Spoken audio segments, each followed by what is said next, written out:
हाय friends, नमस्कार and welcome back to study classes.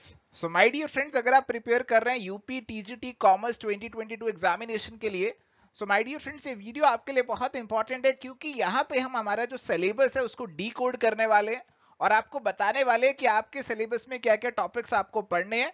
क्या topics ऐसे हैं जो कि सिलेबस में नहीं लिखे हुए बट प्रीवियस ईयर में सवाल उन पे आते हैं, ताकि आप उनको भी कवर अप कर लें। कौन से ज्यादा इंपॉर्टेंट यूनिट्स है, कौन से कम इंपॉर्टेंट सेक्शन है, ये सारी चीजें आपको आज मैं इस वीडियो में बताने वाला हूं। तो आइए फटाफट से इस सेशन को स्टार्ट करते हैं।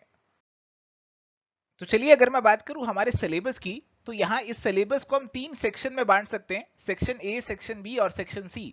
सेक्शन ए हमारे पास जो है सबसे इंपॉर्टेंट सेक्शन है हमारे सिलेबस का, और इसके अंदर आपको कवर अप करने होते हैं तीन पर्टिकुलर एरियाज का, तीन यूनिट्स का, अकाउंटिंग, ऑडिटिंग और स्टेटिस्टिक्स।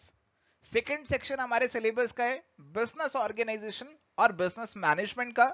और थर्ड सेक्शन हमारे पास है जी economics, money and banking. Economics आपका बेसिकली माइक्रो इकोनॉमिक्स है, ये मनी एंड बैंकिंग है।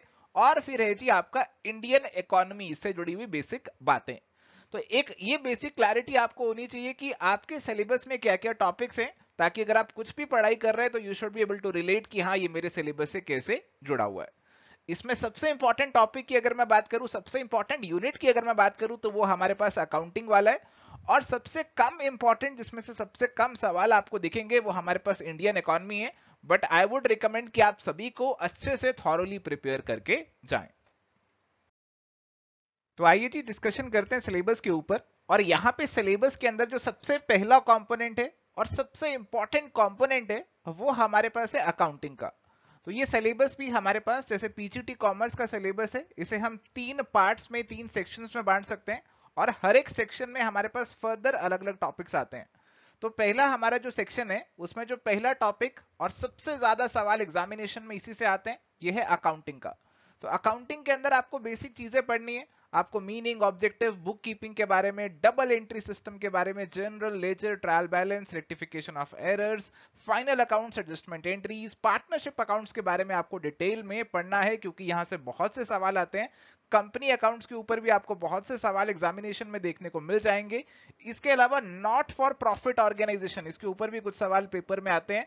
Royalty account, hire purchase and instalment system, तो हायर परचेज इंस्टॉलमेंट सिस्टम पे भी सवाल आते हैं। और रॉयल्टी अकाउंट्स का जो टॉपिक है, इससे पिछली बार काफी सवाल आ गए थे पेपर में। तो सारे टॉपिक्स मैं कहूंगा बहुत इंपॉर्टेंट है आपके लिए, और ये सारे टॉपिक्स को बहुत अच्छे से कवर अप करना बहुत जरूरी हो जाता है। तो दोस्तों, अगर बात करें कि कैसे सवाल आपको यहां से देखने को मिलते हैं एग्जामिनेशन में, तो आपके पास बेसिक सवाल भी आते हैं और सवालों को घुमा फिरा के भी पूछा जाता है। तो कई तो बहुत डायरेक्ट सवाल आपके पास होंगे, जैसे आपसे डायरेक्टली पूछ लिया कि कंपनीज एक्ट के अकॉर्डिंग मिनिमम एप्लीकेशन मनी आपको कितना रिसीव करना चाहिए, ऐसा डायरेक्टली पूछ लिया डायरेक्टली कि ट्रांजेक्शन है या इवेंट है, ऐसा पूछ सकते हैं। हायर परचेज में बायर और सेलर का क्या रिलेशन है, तो डायरेक्ट सवाल भी आते हैं। कुछ आपके कंसेप्चुअल सवाल आते हैं। कंसेप्चुअल सवाल में आपसे जैसे गुडविल के ऊपर ये सवाल पूछा गया कि गुडविल के बारे में कौन सी बात सही नहीं है। ऐसे ही शेयर फोर फीचर के बारे में आपसे पूछा गया कि कौन सी बात सही नहीं है। तो ऐसे थोड़ा सा घुमा फिरा के डिटेल वाले कंसेप्चुअल सवाल भी पूछे जाते हैं। और हायर परचेज और रॉयल्टी, जैसा मैं आपको बता रहा था, इनके ऊपर भी एग्जामिनेशन में सवाल आते हैं, काफी आते हैं। तो इन टॉपिक्स को भी आपको स्किप नहीं करना है, अच्छे से कवर अप करके जाना है। Now let's come to the next part. ये सेक्शन ए का सेकंड पार्ट है, डेट इज ऑडिटिंग। ऑडिटिंग के अंदर वैसे तो छोटा सा सिलेबस है, बट इसके अंदर भी काफी कवरेज आपको करनी पड़ेगी। वैसे तो लिखा है कि आपको डेफिनेशन, ऑब्जेक्टिव, इंपॉर्टेंस पढ़ना है, मीनिंग और सिग्निफिकेंस ऑफ वाउचिंग पढ़ना है, वाउचिंग के टाइप्स और बुक्स ऑफ ओरिजिनल एंट्री की वाउचिंग। तो देखने में छोटा लग रहा है, बट सवालों की तरफ चलते हैं। तो आप देख सकते हैं कि यहां से कैसे सवाल आ रहे हैं। तो सवाल आपके कुछ बेसिक सवाल भी आ रहे हैं, जैसे आपसे पूछ रहे हैं कि इंटरिम ऑडिट के ऊपर सवाल आ रहा है, वाउचिंग के ऊपर बहुत से सवाल आ रहे हैं, इंटरनल ऑडिट कौन, इंटरनल ऑडिटर कौन अपॉइंट करता है कंपनी के अंदर, इसके ऊपर सवाल आ रहे हैं। कंपनी के लिए ऑडिटिंग मैंडेटरी होती है, इसके ऊपर सवाल आ रहा है। तो कंपनी ऑडिट भी आपको कुछ हद तक कवर अप करना पड़ेगा यहाँ पे। और साथ ही ऑडिटिंग एंड अश्योरेंस स्टैंडर्ड, इसके ऊपर भी सवाल है। देखो, मजे की बात तो ये कि अब हमारे पास स्टैंडर्ड्स ऑन ऑडिटिंग है, बट यहाँ पे उन्होंने ऑडिटिंग और अश्योरेंस स्टैंडर्ड के ऊपर भी सवाल पूछ लिया। तो हमें इनको भी, सारे स्टैंडर्ड्स जो हैं ऑडिटिंग के, उनको याद करके भी जाना पड़ेगा। सारे नहीं कर सकते, तो खैर इंपॉर्टेंट वाले जो हैं वो तो याद करके जाने ही पड़ेंगे। तो ऐसे आपको कॉम्प्रिहेंसिव तरीके से ही कवरेज करनी होगी अपने ऑडिटिंग वाले पोर्शन की भी। और इसी सेक्शन ए में हमारे पास अकाउंटिंग और ऑडिटिंग के बाद आता है स्टेटिस्टिक्स, जो कि इसका आखिरी कंपोनेंट है। और स्टेटिस्टिक्स में भी आपको देखने में तो बहुत छोटा लग रहा है कि आपको केवल meaning, importance, scope, classification of data, representation of data, statistical averages यानी कि मीन, मीडियन, मोड और डिस्पर्शन के बारे में पढ़ना है। बट अपने आप में ये सिलेबस बहुत डीप है, आपको ये सारी चीजों को बहुत अच्छे से कवर अप करके जाना होगा। और यही चीज आपको यहां पे पता भी चल जाएगी। जैसे आपसे स्टैंडर्ड डेविएशन के फॉर्मूला के ऊपर सवाल पूछ लिया, डाटा को किस तरीके से कलेक्ट किया जाता है, डिस्ट्रीब्यूशन के क्या टाइप्स होते हैं, लेस देन, मोर देन, इसके ऊपर सवाल आया। और देखो मोड के ऊपर कैसा प्रैक्टिकल न्यूमेरिकल सवाल यहां पे पूछा गया, जिसमें आपको फॉर्मूला पता होना चाहिए तभी आंसर कर पाओगे। तो एग्जामिनेशन के अंदर ऐसा नहीं है कि केवल आपके पास जो क्वेश्चन आएंगे थ्योरेटिकल आएंगे, न्यूमेरिकल प्रॉब्लम्स भी आपसे यहाँ पे पूछे जाते हैं, हालांकि कम होंगे बट डेफिनेटली पूछे जाएंगे। मेजर ऑफ वेरिएशन क्या होता है किसी भी आइटम्स का, तो ऐसे डायरेक्ट सवाल भी आपसे यहां पे पूछ सकते हैं। तो अगेन मैं कहूंगा कि आपका कवरेज जो है वो वाइड होना चाहिए, ताकि जो भी टॉपिक सिलेबस में है उनसे जुड़े हुए सारे जो इंपॉर्टेंट पार्ट्स हैं, एस्पेक्ट्स हैं, वो आप कवर अप करके जाएं। तो चलिए बात है हमारे सेक्शन बी पे। तो सेक्शन बी हमारा है बिजनेस ऑर्गेनाइजेशन और मैनेजमेंट। तो पहला पार्ट हमारे पास है बिजनेस ऑर्गेनाइजेशन का। और यहां पे हमारे पास जो सवाल हमें देखने को मिलते हैं वो ये टॉपिक्स हैं सिलेबस के, इनमें से देखने को मिलते हैं। अगेन आपके पास टॉपिक तो सीधा सीधा लिखा हुआ है, बट ये सारे टॉपिक्स अपने आप में बहुत वाइड हैं। Trade and civilisation, meaning and scope of business organisation, environmental pollution and industrial activities, इसके ऊपर भी एग्जाम में सवाल आते हैं। आप ये मत समझना ऐसे ही लिख दिए, इसके ऊपर एग्जाम में सवाल पूछते हैं। Functions of trade, forms of business organisation, advertising and sales, इससे भी काफी सवाल आते हैं। Domestic trade and foreign trade, foreign trade बहुत इंपॉर्टेंट है, फॉरेन ट्रेड से बहुत सवाल आते हैं, इसको डीप में पढ़ना बहुत जरूरी है। इससे जुड़े हुए जो भी इंपॉर्टेंट एस्पेक्ट्स हैं वो आपको कवर अप करके जाने होंगे। तो आइए यहां पे देखते हैं प्रीवियस ईयर के सवाल। और देख सकते हैं आप कि इंटरनेशनल ट्रेड से तो काफी सवाल आते हैं, जैसे वर्किंग कैपिटल फैसिलिटी जो एक्सपोर्टर्स को देते हैं कौन प्रोवाइड करता है, बिल ऑफ लीडिंग कौन इशू करता है, फ्रैंको इनवॉइस में क्या आता है, सेफगार्ड ड्यूटी का ऑब्जेक्टिव क्या है। तो बहुत डिटेल में सवाल इससे पूछे जा रहे हैं। इसके अलावा आपसे एडवर्टीजिंग और सेल्समैनशिप पे भी काफी सवाल आते हैं जी। और कई सवाल थोड़े से रिलेटेड टॉपिक्स पे भी आ जाते हैं, जैसे बिजनेस ऑफिस का फंक्शन कौन सा नहीं है, उसके ऊपर यह सवाल आपसे पूछा गया था। चलो जी, अब सेकंड कंपोनेंट हमारे सेक्शन बी का है मैनेजमेंट। तो मैनेजमेंट के अंदर आपको बेसिक चीजें तो पढ़नी है, मैनेजमेंट का मीनिंग, नेचर, इंपॉर्टेंस, आपके जो स्कूल्स ऑफ मैनेजमेंट है, मैनेजमेंट के थिंकर्स हैं, फंक्शंस ऑफ मैनेजमेंट है, planning, staffing, motivation, coordination, controlling, ये सारी बेसिक चीजें आपको पढ़नी है। और इन चीजों को थोड़ा सा डेप्थ में, थोड़ा सा वाइड ओरिएंटेशन के साथ आपको कवर अप करना है। अब देखिए यहां पे सवालों की अगर मैं बात करूं, तो यहां पे आपसे सवाल कुछ तो डायरेक्ट ऐसे पूछ लेते हैं कि ये डेफिनेशन किसने दी है, तो ऐसे आपको एक डेफिनेशन दी और पूछ लिया किसने दी है। तो ऐसे सवाल काफी मिलते हैं टीजीटी के पेपर में। मैनेजमेंट की एसेंस क्या है, डायरेक्ट सवाल आ गए। टेक्निकल स्किल्स कौन से लेवल पे ज्यादा जरूरी है। डिसीजन मेकिंग क्या है, देखो अब डिसीजन मेकिंग जो है ना वैसे तो प्लानिंग से जुड़ा हुआ है, बट एक अलग से टॉपिक भी बन जाता है हमारे पास। तो इसीलिए चाहे इसको सिलेबस में डायरेक्टली मेंशन नहीं किया हुआ, because it is indirectly related to planning, तो आप डिसीजन मेकिंग के बारे में भी बेसिक चीजें पढ़ के जाएं, इसका मीनिंग, इसका प्रोसेस, इसकी टेक्निक्स, तो बेसिक आइडिया आप इसके बारे में जरूर लेकर जाएं। मोटिवेशन की थ्योरीज आपके लिए बहुत इंपॉर्टेंट है, मोटिवेशन के साथ आप लीडरशिप भी जरूर कवर अप करके जाएं।